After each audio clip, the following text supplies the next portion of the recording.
Hi guys! A day in my life dito sa Japan. Update ko lang, ito nga pala yung hotel na nag-staycation kami for just one night. Ayan, nag-buffet po kami ng dinner time. Usually, dinner, breakfast, nag-buffet kami.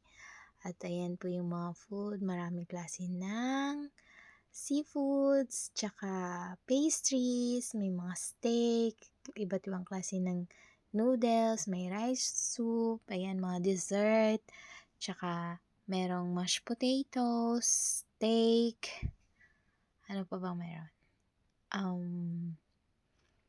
Meron ding pizza, meron ding hash brown, western, Japanese food, Chinese food, meron din silang carbonara, sashimi, my favorite. Sashimi, make your own sashimi yan. Sobrang sarap. Tsaka may crab din sila. Crab leg nga lang. Pero malaman din siya. Tsaka iba't ibang klase ng sushi. Ayan, sobrang sarap. At yan, may mga tempura pa. May shrimp, may spring onion, may clams. Dinner time! Buffet! Hili-jang! Sarap ng mga alaga ko. Oh, sarap-sarap ng kain, oh. Oh, si ante. Lamon kung lamon. Hala, sige, lamon. Di ka pumapayat, no? Ayan din yung amo kong lalaki, oh, kakain din. Hala, sige, yung crab leg.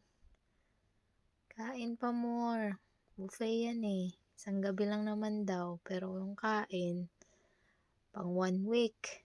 Oh, sushi, lamon. Ano pa? Oh, may abalon pa. Sarap kaya ng kain namin dyan. Super busog talaga ako. As in. Tapos namin kumain, nag-onsen na naman para makapag-relax. Yan, iba-ibang klase ng crab.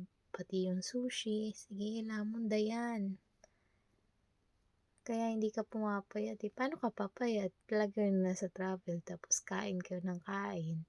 Tapos yung kinakainan nyo lagi, buffet. Oo, diba?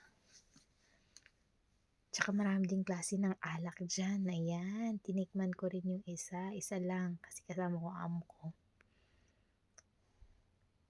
Yun lang. Thank you for watching. Watch kayo sa next vlog ko, ha.